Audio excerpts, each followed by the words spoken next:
Bora fazer uma questãozinha do Enem de natureza, do Enem 25. Vem cá pra gente fazer ela junto. Questão 113.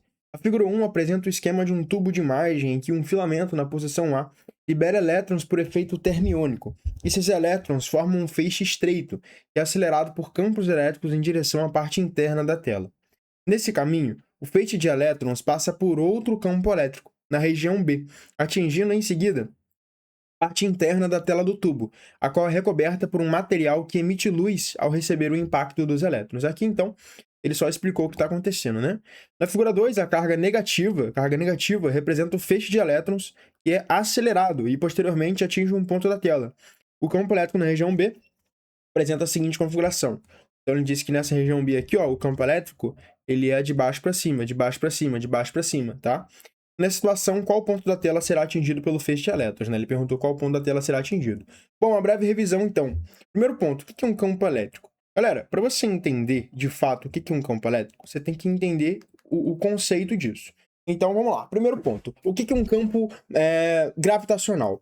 O campo, tanto elétrico quanto gravitacional, é nada mais nada menos que uma perturbação no espaço que permite que você realize uma força. Então, por exemplo, se eu jogar essa caneta aqui e soltar, ela vai cair, certo?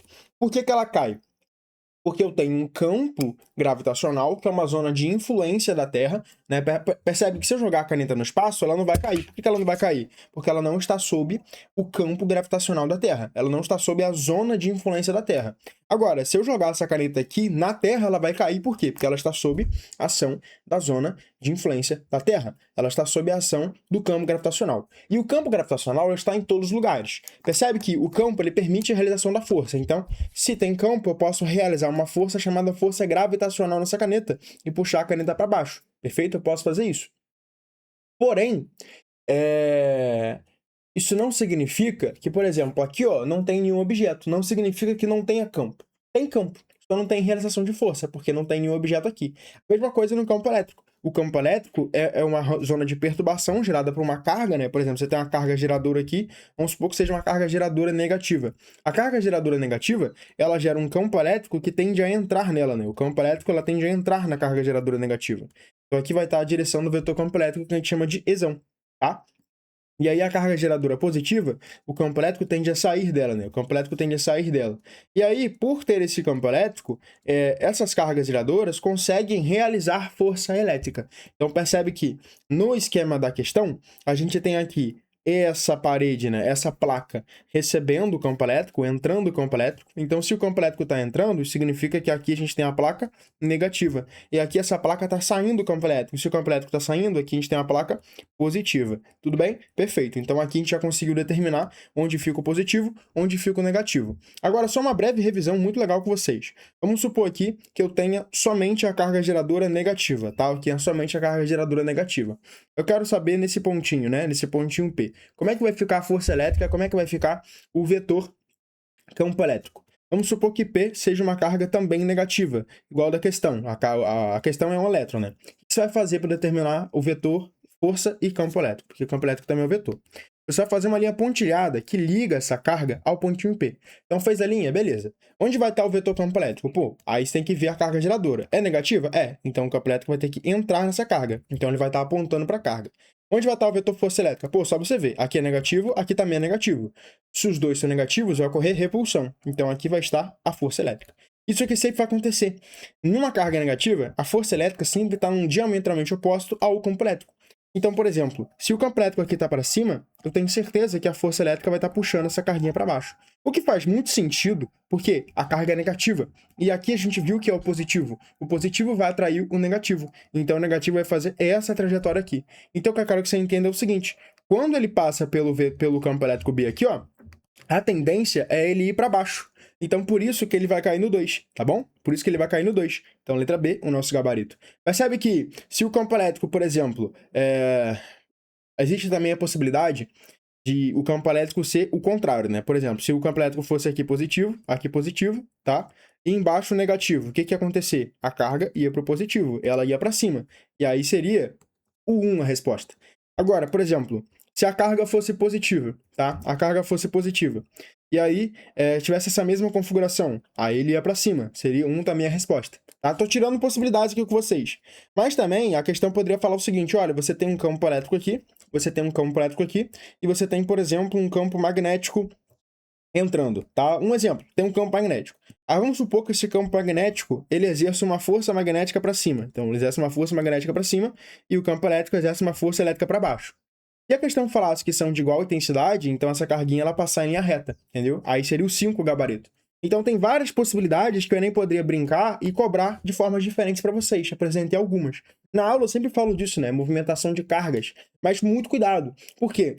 A gente só consegue sofrer ação de força elétrica, sofrer ação de campo elétrico, se a gente tiver a propriedade chamada carga elétrica. Carga elétrica é uma propriedade intrínseca ao corpo, como a massa. Você tem massa. Se você tem massa, você consegue sofrer força-peso. Se você não tivesse massa, você não conseguia sofrer ação da força-peso. Da mesma forma, se você não tiver carga, você não sofre ação da força elétrica. Então, se eu vier aqui jogar um nêutron nesse campo elétrico, esse nêutron vai sair exatamente em 5. Por quê? Porque ele não vai sofrer desvio. Por que ele não vai sofrer desvio? Porque ele não tem carga elétrica. Se ele não tem carga elétrica, ele não vai ser nem puxado, nem repelido pelo positivo, nem pelo negativo. Então agora você revisou um pouquinho do beabá do que é um campo elétrico, do que é uma força elétrica.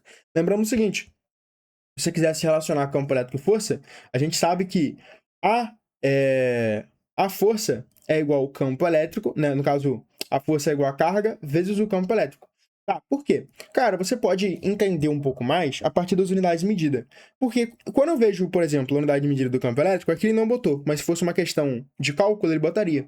O campo elétrico ele pode ser medido em Newton por Coulomb, tá? Ele pode ser medido em Newton por Coulomb, ou ele pode ser medido em volt por metro, tá? Tem essas duas possibilidades aqui de unidade de medida.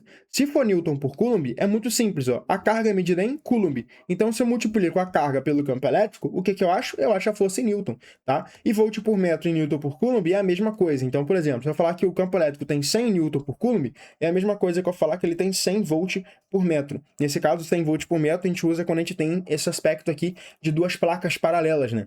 Aí a gente usa a região de campo elétrico uniforme, tá? Essa aqui é uma região de campo elétrico uniforme. A gente usa volt por metro mais comumente, tá? Por quê? Porque o campo elétrico nessa região depende da distância dessas duas placas, tá? Depende da distância dessas duas placas e depende da diferença de potencial que tem nessa região aqui. Então, o campo elétrico, ele vai ser exatamente o quê?